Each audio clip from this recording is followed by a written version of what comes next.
The joint subcommittees will come to order. We're going to start with a short 50-second video clip.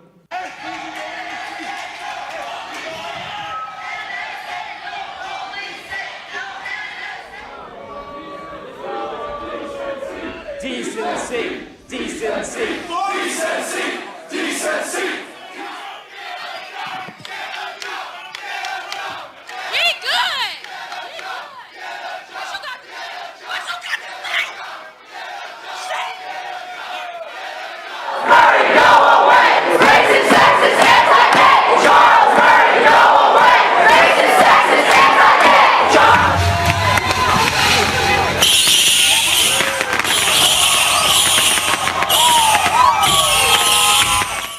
Trigger warnings, safe spaces, safe zones, shout downs, microaggressions, bias response teams, and as we saw from the video, even riots on campus today. We want to thank you all for joining us in the audience and certainly our witnesses today. This is our second in a series of hearings to highlight the First Amendment. The history of intellectual growth and discovery clearly demonstrates the need for unfettered freedom, the right to think the unthinkable, discuss the unmentionable, and challenge the unchallengeable. That quote, taken from the 1974 Woodward Report at Yale, summarizes the policy that was, for years, the gold standard of what free speech on campus should look like. College is a place for young minds to be intellectually bombarded with new, challenging ideas. Unfortunately, today on many campuses, students and faculty are forced into self-censorship out of a fear of triggering, violating a safe space, a microaggression, or being targeted by a bias response team. Restricting speech that does not conform to popular opinion contradicts the First Amendment principles and the right to speak freely without regard to offensiveness.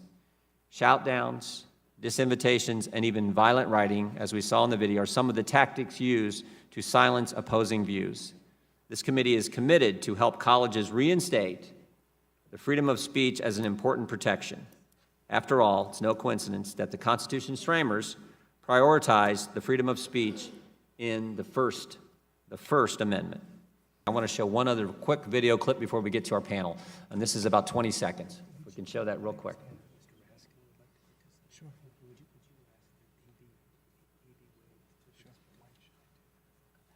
Okay, so the priority is that they stay in that room. If they aren't in that room, then we did something wrong. So you'll need to watch that door, watch all the doors, watch the windows. You need to keep eyes on them. And somebody needs to go in that room real quick to make sure that there's no way in that room for them to leave. That's the number one priority until we get our demands here. The second priority. Are y'all clear? Cool. Okay. Thank you.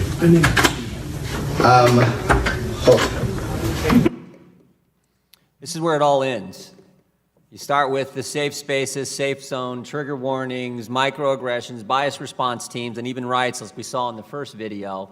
And where does it end? It ends with students holding hostage a president of the university, and he has to ask permission to go to the men's room. That's why we're having this hearing. That's why we're highlighting the attacks on the First Amendment. Mr. Shapiro. It's an honor to testify before you here today. The reason that I'm with you is that I speak on dozens of college campuses every year, so I have some firsthand experience with the anti-First Amendment activities that have been taking place on the college campuses. I've encountered anti-free speech measures, administrative cowardice, even physical violence at campuses ranging from California State University at Los Angeles to University of Wisconsin at Madison, which is driving the legislation that Ms. Demings was talking about, to Penn State University to UC Berkeley, and I am not alone. In order to understand what's been going on at some of our college campuses, it's necessary to explore the ideology that provides the impetus for a lot of the protesters who violently obstruct events, pull fire alarms, assault professors and even other students, and the impetus for administrators who all too often humor these protesters. Free speech is under assault because of a three-step argument made by the advocates and justifiers of violence. The first step is they say that the validity or invalidity of an argument can be judged solely by the ethnic, sexual, racial, or cultural identity of the person making the argument. The second step is that they claim those who say otherwise are engaging in what they call verbal violence. And the final step is they conclude that physical violence is sometimes justified in order to stop such verbal violence. So let's examine each of these three steps in turn. First, the philosophy of intersectionality. This philosophy now dominates college campuses as well as a large segment, unfortunately, of today's Democratic Party, and suggests that straight white Americans are inherently the beneficiaries of white privilege and therefore cannot speak on certain policies, since they have not experienced what it's like to be black or Hispanic or gay or transgender or a woman. This philosophy ranks the value of a view not based on the logic or merit of the view, but on the level of victimization in American society experienced by the person espousing the view. Therefore, if you're an LGBT black woman, your view of American society is automatically more valuable than that of a straight white male. The next step in the logic is obvious. If a straight white male, or anybody else who ranks lower on the victimhood scale, says something contrary to the viewpoint of the higher-ranking intersectionality identity, that person has engaged in a microaggression. As NYU social psychologist Jonathan Haidt writes, microaggressions are small actions or word choices that seem on their face to have no malicious intent, but that are thought of as a kind of violence nonetheless. You don't have to actively say anything insulting to microaggress. Somebody merely needs to take offense. If, for example, you say that society ought to be colorblind, you're microaggressing certain identity groups who have been victimized by a non-colorblind society. Note, microaggressions, as the name suggests, are not merely insults. They are aggressions. They are the equivalent of physical violence. Just 2 weeks ago, psychologist Lisa Feldman Barrett of Northeastern University published an essay in the New York Times suggesting that words should be seen as physical violence because they can cause stress, and stress causes physical harm. Thus, Feldman suggested it is reasonable, scientifically speaking, to ban or restrict speech you do not like at your school. This is both inane and dangerous. That's because it leads to the final logical step. Words you don't like deserve to be fought physically. When I spoke at California State University at LA, one professor threatened students who sponsored me by offering to fight them. He then posted a slogan on the door of his office stating, "The best response to microaggression is macroaggression." As Haidt writes, this is why the idea that speech is violence is so dangerous. It tells the members of a generation already beset by anxiety and depression that the world is a far more violent and threatening place than it really is. It tells them that words, ideas, speakers can literally kill them. Even worse, at a time of rapidly rising political polarization in the United States, it helps a small subset of that generation justify political violence.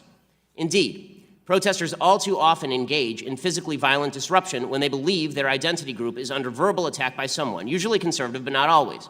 Not only do some administrators look the other way, at Middlebury College, Cal State LA, Berkeley, Evergreen, actual crimes were committed and almost nobody has been arrested. But they actively forbid events from moving forward, creating a heckler's veto. The notion that if you are physically violent enough, you can get administrators to kowtow to you, to bow before you, by canceling an event you disagree with altogether. All of this destroys free speech. But just as importantly, it turns students into snowflakes, craven and pathetic, looking for an excuse to be offended so they can earn points in the intersectionality Olympics and then use those points as a club with which to beat opponents. A healthy nation requires an emotionally and intellectually vigorous population ready to engage in open debate at all times. Shielding college students from opposing viewpoints makes them simultaneously weaker and more dangerous. We must fight that process at every step. And that begins by acknowledging that whatever we think about America and where we stand, we must agree on this fundamental principle. All of our views should be judged on their merits, not on the color or sex or sexual orientation of the speaker, and those views should never be banned on the grounds that they offend someone. Thanks so much. Mr. Shapiro, would the professors you cited in your testimony view your 4-minute and 48-second opening statement as a microaggression? I assume that some of them would. I mean, apparently college students do all the time, since when I speak there, there have been riots and such. I think they definitely will, which is kind of the sign of the times, I guess. Mr. Carolla, you're recognized for 5 minutes. Thank you. It's an honor to be asked to speak in front of you all. First, just a quick piece of business. Do we get to keep these pads? This is going to be huge. And not that I'm going to, but what do you reckon they'll get on eBay? I'm not saying I'm going to. It's pure curiosity. I'm not as eloquent as Mr. Shapiro. I sort of speak in beats and off the top of my head, and I've written a few down for you all today. First off, I come from a very blue-collar background. I grew up in North Hollywood, California. My dad was a school teacher, and my mom received welfare and food stamps, and told me very importantly when I was young, when I asked her if she would get a job, she said, "And lose my welfare benefits? No, thank you," which taught me a very valuable lesson, which was never to listen to my mom. All right. I ended up being a carpenter and then a boxing instructor, and met Jimmy Kimmel when I taught him to box for a morning zoo stunt, and eventually made my way onto TV and radio.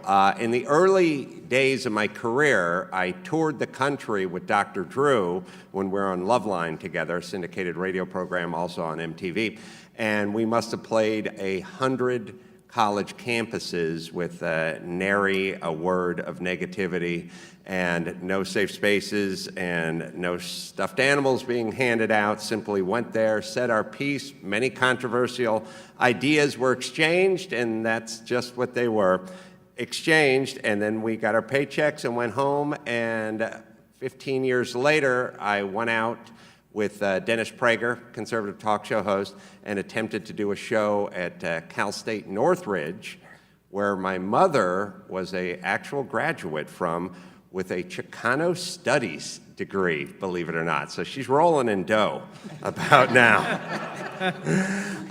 And they pulled the plug on it. They gave us no good reason why we couldn't speak there, and we actually had to get attorneys involved to go back and speak at a later date.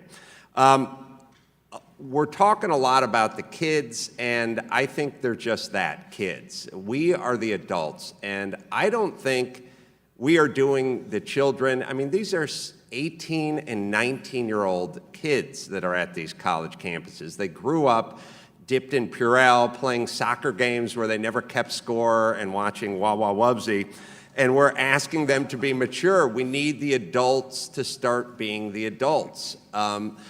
Studies have shown that if you take people and you put them in a zero-gravity environment, like astronauts, they lose muscle mass, they lose bone density. We're taking these kids in the name of protection, we're putting them in a zero-gravity environment, and they're losing muscle mass and bone density. They need to live in a world that has gravity. When you need to expose your children to germs and dirt in the environment to build up their immune system.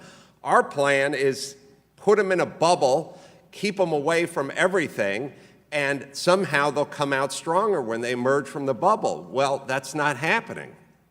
Children are the future, but we are the present, and we're the adults, and we need to act like it. And I feel that what's going on these campuses is we need law and order. We need to bring back law and order, but I think if we just had order, we wouldn't need law. So could we just bring back order, and could the faculty and administration on these campuses act like faculty and administration, and most importantly, adults who are in charge of these kids who need some gravity in their life? Thank you.